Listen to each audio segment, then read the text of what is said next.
आज का ये दिन आत्मनिर्भर भारत के लिए एक महत्वपूर्ण दिन है। कठिन से कठिन परिस्थिति का भी मुकाबला ये देश कैसे करता है, यूपी के लोग कैसे संकट से लड़ने की ताकत रखते हैं, ये दिन इसका साक्षी है। कोरोना ने जब दुनिया पर हमला किया तब भारत के गरीब को लेकर तमाम आशंका व्यक्त करते थे। मेरे गरीब भाइयों बहनों को कैसे कम से कम तकलीफ उठानी पड़े, कैसे गरीब इस मुसीबत से उबरे, सरकार के सभी प्रयासों के केंद्र में यही चिंता थी। इसी सोच के साथ देश ने 1,70,000 करोड़ रुपयों की गरीब कल्याण योजना शुरू की। कोई गरीब भूखा न सो जाए, इसकी चिंता की। 20 लाख करोड़ के आर्थिक पैकेज की घोषणा की गई तो उसमें गरीब के हित को, उसकी रोजी रोटी को सर्वोच्च प्राथमिकता दी गई। और आज हमारे देश के सामान्य मानवी ने ये सिद्ध कर दिखाया कि वो बड़ी से बड़ी मुसीबत को भी पलटने की ताकत रखता है।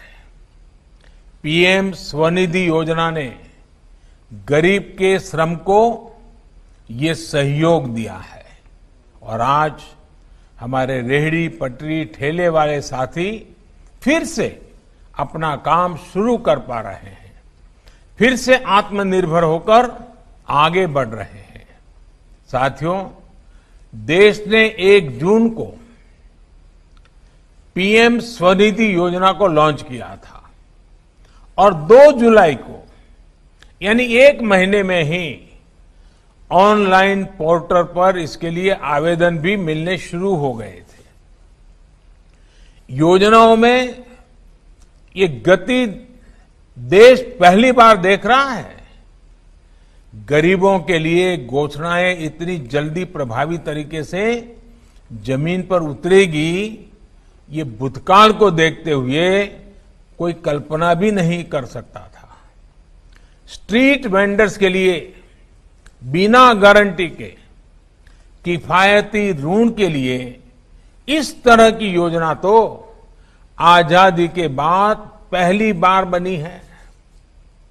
आज देश आपके साथ खड़ा है, आपके श्रम का सम्मान कर रहा है। आज देश सामाजिक ताने बाने में, आत्मनिर्भर भारत में, उस अभियान में आपके योगदान को भी पहचान रहा।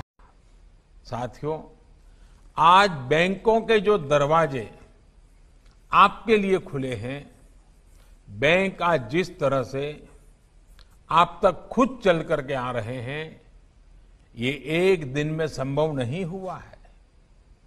ये सबका साथ, सबका विकास, सबका विश्वास की नीति का इतने सालों का प्रयासों का परिणाम है। ये उन लोगों को भी जवाब है जो कहते थे कि गरीबों को बैंकिंग सिस्टम से जोड़ने से कुछ नहीं होगा। साथियों, देश में जब गरीबों के जनधन खाते खोले थे तो कई लोगों ने इस पर भी सवाल खड़े किए थे, मजाक उड़ाया था। लेकिन आज वही जनधन खाते इतनी बड़ी आपदा में गरीब के काम आ रहे हैं, गरीब को आगे बढ़ाने में काम आ रहे हैं। आज गरीब बैंक से जुड़ा है, अर्थव्यवस्था की मुख्य धारा से जुड़ा है। इतनी बड़ी वैश्विक आपदा जिसके आगे दुनिया के बड़े बड़े देशों को घुटने टेकने पड़े हैं, उस संकट से लड़ने में, जीतने में आज हमारे देश का सामान्य मानवी बहुत आगे है। आज हमारी माताएं बहनें गैस पर खाना बना रही है। लॉकडाउन के समय भी उन्हें धुएं में खाना नहीं बनाना पड़ा। गरीब को रहने के लिए प्रधानमंत्री आवास मिल रहा है। सौभाग्य योजना के कारण घर में बिजली कनेक्शन मिला है। आयुष्मान योजना से 5 लाख तक का मुफ्त इलाज मिल रहा है। आज बीमा योजना का कवच भी गरीबों के पास है। गरीबों का समग्र विकास, उनके जीवन को लेकर एक समग्र प्रयास आज ये देश का संकल्प है। आज इस अवसर पर जितने रेहड़ी पटरी दुकानदार, जितने भी श्रमिक मजदूर, किसान आज जो साथ जुड़े हैं, मैं आपको आश्वस्त करता हूं कि देश आपके व्यवसाय को, आपके कारोबार को, आपके काम को आगे बढ़ाने के लिए, आपके जीवन को बेहतर और आसान बनाने के लिए कोई भी कसर नहीं छोड़ेगा। साथियों, देश के विजिलेंस सिस्टम को मजबूत करने के लिए भी कई कानूनी सुधार किए गए, नए कानून लाए गए हैं। ब्लैक मनी और बेनामी संपत्तियों पर देश ने जो कानून बनाए हैं, जो कदम उठाए हैं, आज उनका उदाहरण दुनिया के और देशों में दिया जा रहा है। फ्यूजिटिव इकोनॉमिक ऑफेंडर्स एक्ट के माध्यम से भ्रष्टाचारियों पर कार्रवाई में बहुत मदद मिली है। आज भारत दुनिया के उन गिने चुने देशों में है जहां फेसलेस टैक्स असेसमेंट की व्यवस्था लागू की जा चुकी है। आज भारत दुनिया के उन देशों में है जहां भ्रष्टाचार रोकने के लिए टेक्नोलॉजी का ज्यादा से ज्यादा इस्तेमाल किया जा रहा है। सरकार की प्राथमिकता रही है कि विजिलेंस से जुड़ी एजेंसियों को बेहतर टेक्नोलॉजी मुहैया कराया जाए, कैपेसिटी बिल्डिंग हो, उनके पास लेटेस्ट इंफ्रास्ट्रक्चर और इक्विपमेंट हो, ताकि वो और प्रभावी रूप से काम कर सके, नतीजे दे सके। साथियों, इन प्रयासों के बीच हमें ये भी याद रखना है, भ्रष्टाचार के खिलाफ अभियान एक दिन या सिर्फ एक सप्ताह की जंग नहीं है। इस संदर्भ में आज मैं आपके सामने एक और बड़ी चुनौती का जिक्र करने जा रहा हूं। ये चुनौती बीते दशकों में धीरे धीरे बढ़ते हुए अब देश के सामने एक विकराल रूप ले चुकी है। ये चुनौती है भ्रष्टाचार का वंशवाद, यानी एक पीढ़ी से दूसरी पीढ़ी में ट्रांसफर हुआ भ्रष्टाचार। साथियों, बीते दशकों में हमने देखा है कि जब भ्रष्टाचार करने वाली एक पीढ़ी को सही सजा नहीं मिलती, तो दूसरी पीढ़ी और ज्यादा ताकत के साथ भ्रष्टाचार करती है। उसे दिखता है कि जब घर में ही करोड़ों रुपए काला धन कमाने वाले, उनका कुछ नहीं हुआ या फिर थोड़ी सी सजा पाकर वो छूट गया, तो उसका हौसला और बढ़ जाता है। इस वजह से कई राज्यों में तो ये राजनीतिक परंपरा का हिस्सा बन गया है। पीढ़ी दर पीढ़ी चलने वाला भ्रष्टाचार का ये वंशवाद देश को दीमक की तरह खोखला कर सकता है। भ्रष्टाचार के खिलाफ एक भी केस में ढिलाई सिर्फ उसी केस तक सीमित नहीं रहती, वो एक चेन बनाती है, नींव बनाती है भविष्य के भ्रष्टाचार के लिए, भविष्य के घोटालों के लिए। जब उचित कार्रवाई नहीं होती तो समाज में, मीडिया में इसे अपराध का दर्जा मिलना कम हो जाता है। लोगों के एक बड़े वर्ग को पता होता है, मीडिया को पता होता है कि सामने वाले ने हजारों करोड़ रुपया गलत तरीके से कमाए हैं, लेकिन वो भी इसे सहजता से लेने लगते हैं। ये स्थिति देश के विकास में बहुत बड़ी बाधा है। ये समृद्ध भारत के सामने, आत्मनिर्भर भारत के सामने बहुत बड़ी रुकावट है। और मैं एक बात और बताना चाहूंगा। आप कल्पना कीजिए कि हम में से कोई पीडब्ल्यूडी में काम कर रहा है, इंजीनियरिंग का काम देखता है और पैसों के मोह में कहीं कोई ब्रिज बन रहा है तो लापरवाही बरती, कुछ रुपये ऐंठ लिए, कुछ रुपये अपने साथियों को बांट दिए और जो कॉन्ट्रैक्टर है उसको भी लगता है चलो भाई तुम्हारा भी भला मेरा भी भला, और बिल्कुल ऐसे उद्घाटन करने के लिए अच्छा दिखे ऐसा ब्रिज बना दिया। पैसे घर ले चला गया, रिटायर भी हो गया, पकड़ा भी नहीं गया।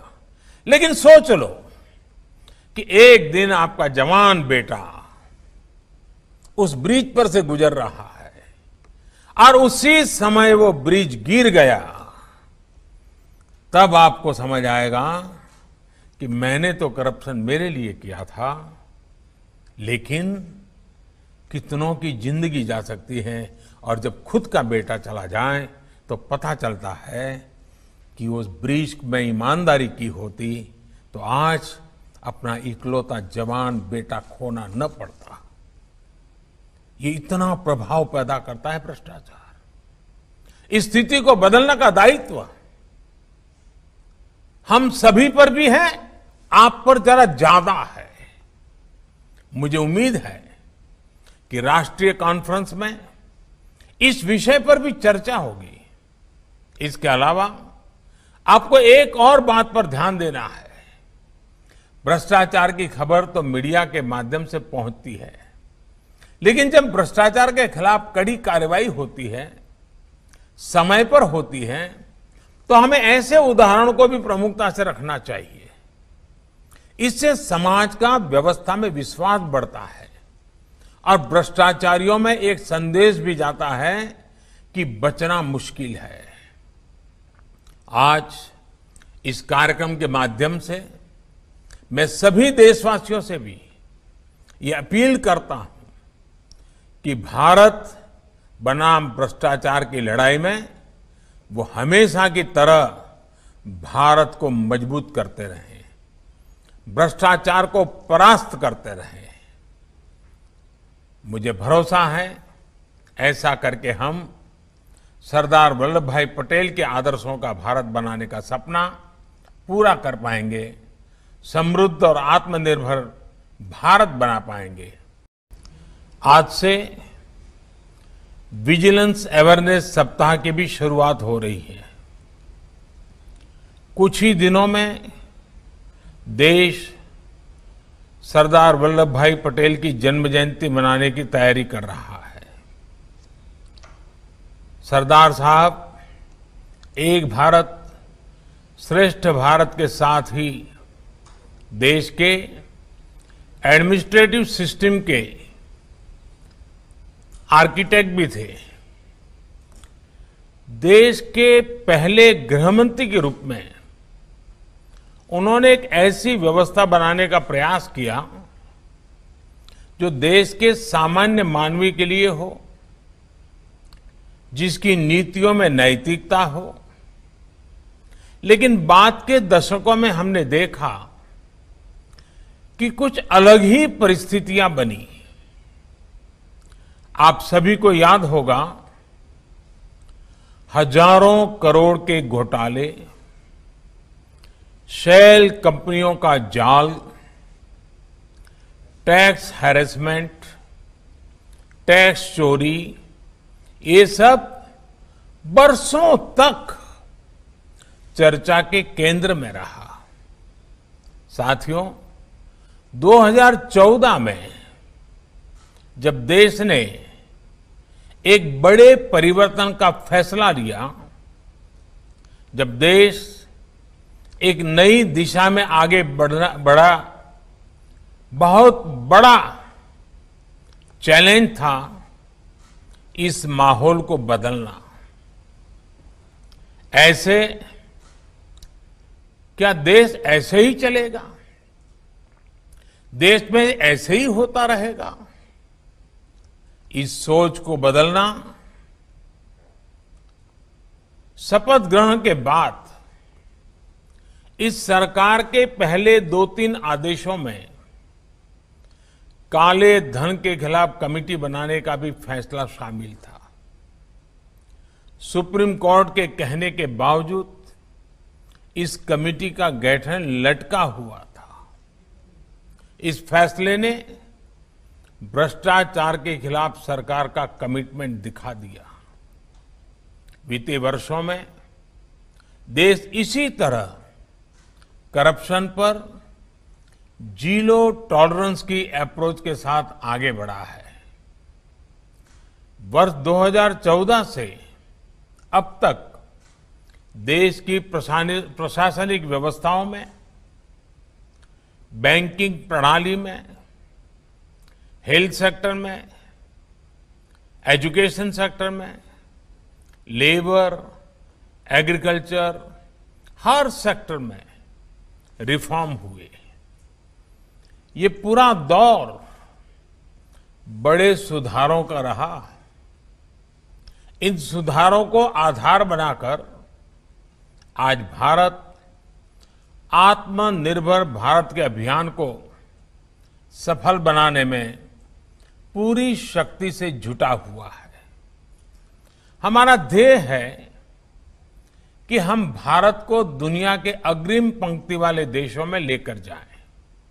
लेकिन साथियों, विकास के लिए जरूरी है कि हमारी जो प्रशासनिक व्यवस्थाएं हैं वो ट्रांसपेरेंट हो, रिस्पॉन्सिबल हो, अकाउंटेबल हो, जनता के प्रति जवाबदेह हो। इन सभी व्यवस्थाओं का सबसे बड़ा शत्रु भ्रष्टाचार है। भ्रष्टाचार केवल कुछ रुपयों की ही बात नहीं होती। एक तरफ भ्रष्टाचार से देश के विकास को ठेस पहुंचती है, तो साथ ही भ्रष्टाचार सामाजिक संतुलन को तहस नहस कर देता है। और सबसे अहम, देश की व्यवस्था पर जो भरोसा होना चाहिए, एक अपनेपन का जो भाव होना चाहिए, भ्रष्टाचार उस भरोसे पर हमला करता है। और इसलिए भ्रष्टाचार का डटकर मुकाबला करना सिर्फ एक एजेंसी या संस्था का दायित्व नहीं, बल्कि इससे निपटना एक कलेक्टिव रिस्पॉन्सिबिलिटी है।